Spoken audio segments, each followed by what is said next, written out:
जय हिंद दोस्तों, मैं हूं अनूप और आप सब लोग देख रहे हैं ग्लोबल कॉन्फ्लिक्ट। तो दोस्तों, रशिया की इकोनॉमी के एक बहुत बड़ा हिस्सा ऑयल सेक्टर के अलावा हथियार के एक्सपोर्ट के ऊपर डिपेंड करता है। एक समय था जब रशिया दुनिया में सबसे ज्यादा हथियारों का एक्सपोर्ट करता था, पर हाल फिलहाल में इन हथियार के एक्सपोर्ट के ऊपर जिस तरीके से चाइना द्वारा कब्जा किया गया, उससे रशिया की इकोनॉमी के ऊपर भी एक बहुत बड़ा असर पड़ रहा है। और दोस्तों, आज के इस वीडियो के सबसे पहले हिस्से में मैं आप लोगों को चाइना के उन्हीं टैक्टिक्सों के बारे में बताऊंगा जिसका इस्तेमाल करके चाइना द्वारा खाली रशियन हथियारों का कॉपी नहीं किया गया, बल्कि रशिया के इकोनॉमी के ऊपर एक बहुत बड़ा हमला किया गया। जबकि वीडियो के दूसरे हिस्से में रशिया द्वारा म्यांमार को सप्लाई किए जाने वाले कुछ नया और आधुनिक हथियारों के बारे में बताऊंगा, जो एक तरीके से फिर से रशिया के पकड़ साउथ ईस्ट एशिया के देशों में बढ़ाने में काफी ज्यादा मदद करेगा। तो डिटेल में जानने के लिए वीडियो के आखिर तक बने रहिए और चैनल को सब्सक्राइब और वीडियो को लाइक जरूर कीजिए। तो दोस्तों, सोवियत यूनियन के जमाने में दुनिया में सबसे ज्यादा हथियार सप्लाई करने वाले देश में सोवियत यूनियन शामिल था, जबकि उस समय अमेरिका भी सोवियत यूनियन के हथियार के एक्सपोर्ट के मार्केट को चैलेंज करने में असमर्थ था। पर सोवियत यूनियन टूटने के बाद एक तरफ जहां पे अमेरिका हथियार के एक्सपोर्ट के मार्केट के ऊपर राज करना शुरू किया, वहीं पे हाल फिलहाल में मतलब बीते 10 सालों में चाइना द्वारा जिस तरीके से एक के बाद एक रशियन हथियारों को कॉपी करते हुए सस्ता और चीप क्वालिटी के हथियारों का निर्माण किया गया, वो भी अब रशिया के हथियार के एक्सपोर्ट के ऊपर बहुत बड़ा असर डालता है। दोस्तों, 2014 से लेकर 2019 तक चाइना द्वारा रशिया के हथियार एक्सपोर्ट को इतना हद तक प्रभावित किया गया कि अब रशिया दुनिया के दूसरे सबसे बड़े हथियार एक्सपोर्ट से नीचे उतर के तीसरे नंबर पे चला आया है। हाल ही में यूरेशियन टाइम्स के एक रिपोर्ट में जताया गया कि किस तरीके से चाइना द्वारा बीते 4-5 साल के अंदर टॉप 25 हथियार एक्सपोर्ट कंपनियों में अपने करीबन 4 कंपनियों को शामिल करने में समर्थ हो चुका है और टॉप 10 में तो कम से कम 3 कंपनी ऐसा है। वहीं पे इस रिपोर्ट में यह भी बताया गया कि रशिया को पीछे छोड़ते हुए चाइना द्वारा ग्लोबल हथियार एक्सपोर्ट में करीबन 16% शेयर अपने हिस्से किया गया। दोस्तों, इस रिपोर्ट में साफ साफ बताया गया कि रशिया के जो 4 कंपनी है उनमें एविएशन इंडस्ट्री कॉर्पोरेशन चाइना 6ठे पोजीशन में, जबकि China electronic technology group corporation 8वें पोजीशन में और China north industry group corporation 9वें पोजीशन में है। वहीं पे और एक company China south industry group corporation 24th position में है। और इन चारों कंपनियों द्वारा 2018-19 के दरमियान करीबन 4.8% के एक्सपोर्ट में ग्रोथ किया गया। और एक तरीके से देखें तो इन चारों कंपनियों के बदौलत चाइना रशिया को हथियार एक्सपोर्ट के मार्केट में पीछे धकेल दिया। दोस्तों, रशिया का टोटल 2 कंपनी फिलहाल टॉप 25 के लिस्ट में है, जिनमें S-400 जैसे मिसाइलों को बनाने वाले कंपनी अल्माज अंटे और रशिया के सबसे बड़े ship building industry United ship building शामिल है। जबकि रशिया के बेहतरीन फाइटर एयरक्राफ्टों को निर्माण करने वाला कंपनी यूनाइटेड एयरक्राफ्ट कॉर्पोरेशन 2019 में करीबन $1.3 बिलियन के एक्सपोर्ट को ड्रॉप किया और इस वजह से अब ये कंपनी टॉप 25 के लिस्ट से बाहर है। दोस्तों, चाइना ने बीते कुछ सालों से बेहतरीन प्लान के तहत रशिया के हथियार के एक्सपोर्ट के मार्केट के ऊपर कब्जा किया। और दोस्तों, यहाँ पे चाइना के प्लान के सफलता से ज्यादा रशिया के कुछ गलती शामिल है, जिनमें सबसे बड़ा गलती चाइना को टेक्नोलॉजी रिलेटेड जानकारी देना। चाइना द्वारा बीते कई सालों से रशियन हथियारों का कॉपी किया जा रहा है। 1970 के दशक से ही चाइना द्वारा रशिया के हथियारों को खरीद के उसे रिवर्स इंजीनियरिंग टेक्नोलॉजी के द्वारा अपने नाम से अन्य रूप में सामने लाया जा रहा था। और दोस्तों, रिसर्च एंड डेवलपमेंट के जरूरत कम होने की वजह से इन हथियारों का कीमत भी काफी सस्ता होता था, जिसके वजह से साउथ ईस्ट एशिया और कुछ अन्य देश जो महंगे हथियारों को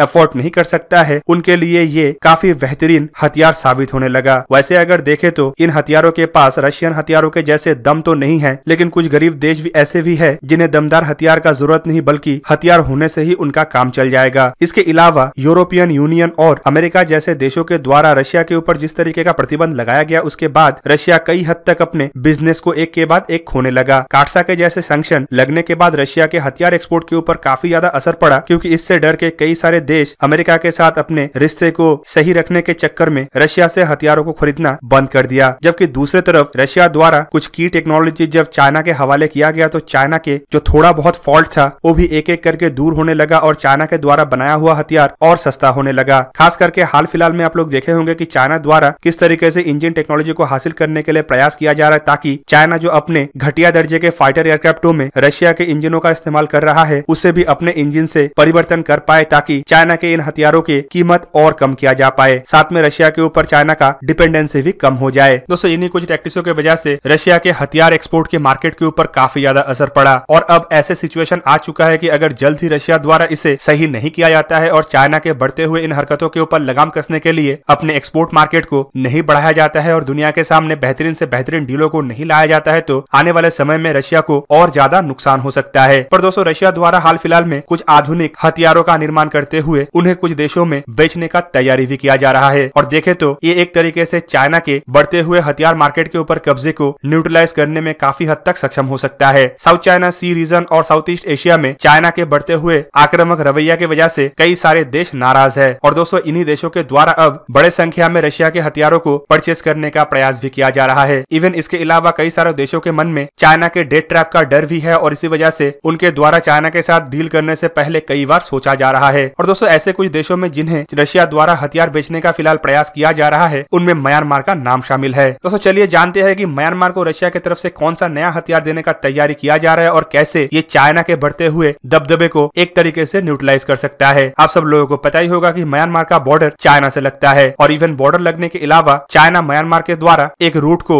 बनाते हुए बे ऑफ बंगाल के अंदर अपना प्रभाव बढ़ाने के लिए प्रयास कर रहा है। पर 2020 के घटनाओं के बाद अब म्यांमार भी काफी हद तक सचेत हो गया है। म्यांमार द्वारा जहां पे दूसरे ऑप्शन के तहत जापान और भारत जैसे देशों को देखा जा रहा है तो वहीं पे म्यांमार का एक पुराना दोस्त रशिया भी अब खुल के आगे आ चुका है म्यांमार के जरूरतों को पूरा करने के लिए। हाल फिलहाल में म्यांमार गवर्नमेंट द्वारा भी चाइना के कुछ प्रोजेक्टों को रद्द किया गया और अपने आप को बेल्ट एंड रोड इनिशिएटिव से दूर रखने का भी प्रयास किया जा रहा है। इस मौके का फायदा रशिया की तरफ से भरपूर तरीके से उठाया गया और म्यांमार के साथ एक बहुत बड़े हथियार के डील के ऊपर हस्ताक्षर किया गया, जिन हथियारों में Pantsir S1 system, Orlan 10E surveillance drone और कुछ रैडर शामिल है। दोस्तों रशियन डिफेंस मिनिस्टर के म्यांमार के दौरे के दरमियान ही इन हथियार के डील के ऊपर हस्ताक्षर हुआ। यहाँ पे पैंसर S1 सिस्टम असल में एक short range surface to air missile और surface to air gun system है, जबकि ऑरलेन 10E एक छोटे आकार के सर्वेलेंस ड्रोन है। दूसरी तरफ रैडरों को जो दिया जा रहा है वो असल में हवाई सुरक्षा के लिए नजर रखने में मदद करेगा। आपके जानकारी के लिए बता दूं कि पहले भी बताया जा चुका है कि इन हथियारों का डील बेसिकली म्यांमार द्वारा इसीलिए किया जा रहा है ताकि म्यांमार आर्मी चाइना के मुकाबले कर पाए और म्यांमार को यह जरूरत इसलिए महसूस हुआ क्योंकि साउथ ईस्ट एशिया और साउथ चाइना सी के अंदर चाइना का बढ़ता हुआ एग्रेशन और जमीन का भूख इतना हद तक बढ़ चुका है कि चाइना अब किसी भी देश के ऊपर हमला कर सकता है और उसका जमीन को हथिया सकता है। दोस्तों म्यांमार ट्रेडिशनली रशिया से ही हथियार खरीदता है। रशिया के कई सारे हथियार म्यांमार के आर्म फोर्सेस में इस्तेमाल होता है, जिनमें MiG-29 जैसे फाइटर एयरक्राफ्ट से शुरू करके Russian helicopter, artillery, missile system और रडार सिस्टम शामिल है। 2018 में रशिया और म्यांमार के बीच में 6 सुखोई 30 को लेकर भी एक समझौता हुआ था। इवन म्यांमार द्वारा भारत से भी कुछ हथियारों को परचेस किया जा रहा है, जिनमें हाल फिलहाल में भारत की तरफ से एक सबमरीन म्यांमार को प्रोवाइड किया गया, जबकि सुखोई 30 के पायलटों को भी भारत द्वारा ही ट्रेन किया जा रहा है। इसके अलावा भारत के टॉर्पेडो भी शामिल है, जबकि म्यांमार भारत से कुछ अन्य मिसाइल सिस्टमों को भी खरीद सकता है। इंडिया रशिया के अलावा चाइना के खिलाफ म्यांमार को और एक देश के द्वारा भी बड़े हद तक मदद किया जा रहा है, जिसका नाम है जापान। जापान द्वारा भी म्यांमार के साथ कई बिलियन डॉलर के इंफ्रास्ट्रक्चर के प्रोजेक्टों के ऊपर डील हो चुका है, जिसके तहत जापान म्यांमार में कई सारे एक्सक्लूसिव इकोनॉमिक जोन का डेवलपमेंट करेगा। दोस्तों म्यांमार अब चाइना से दूर होकर अन्य देशों के करीब इसीलिए आ रहा है क्योंकि चाइना एक तरीके से म्यांमार के अंदर भी उसी तरीके का हरकत करने का प्रयास कर रहा है जैसा हरकत ऑलरेडी श्रीलंका और जिबूती जैसे देशों में चाइना कर चुका है। मतलब कर्ज के नाम पे कर्ज के जाल में फांसना और जमीन हथियाना और साथ में मिलिट्री बेस बनाना। कई सारे चाइनीज फंडिंग प्रोजेक्टों को भी म्यांमार द्वारा हाल ही में रद्द किया गया और ये एक तरीके से दर्शाता है कि कुछ देशों के अंदर चाइना के इन हरकतों के वजह से किस तरीके का मनोभाव पैदा हुआ है। दोस्तों ऐसे सिचुएशन का फायदा अब भारत को भी उठाना चाहिए और अपने एक्ट ईस्ट पॉलिसी के तहत इन देशों के अंदर अपने इंफ्रास्ट्रक्चर प्रोजेक्ट के लिए फंडिंग और एक्सक्लूसिव इकोनॉमिक जोन के लिए भी फंडिंग करना चाहिए। साथ में हथियारों का सप्लाई और डिफेंस डील के साथ इन देशों के साथ ऐसा गठबंधन बनाना चाहिए जो आने वाले समय में चाइना के एग्रेसिव बिहेवियर को खाली कम ना करे बल्कि इतना थ्रेट करे कि चाइना एग्रेसिव बिहेवियर करने से पहले 100 बार सोचे। तो दोस्तों ये था आज का वीडियो। अगर आपको वीडियो अच्छा लगा तो उसे लाइक कीजिए और मेरे चैनल को सब्सक्राइब कीजिए और साथ में बना हुआ बेल आइकन को भी प्रेस कर दीजिए ताकि आप मेरा वीडियो देख पाए सबसे पहले। जय हिंद।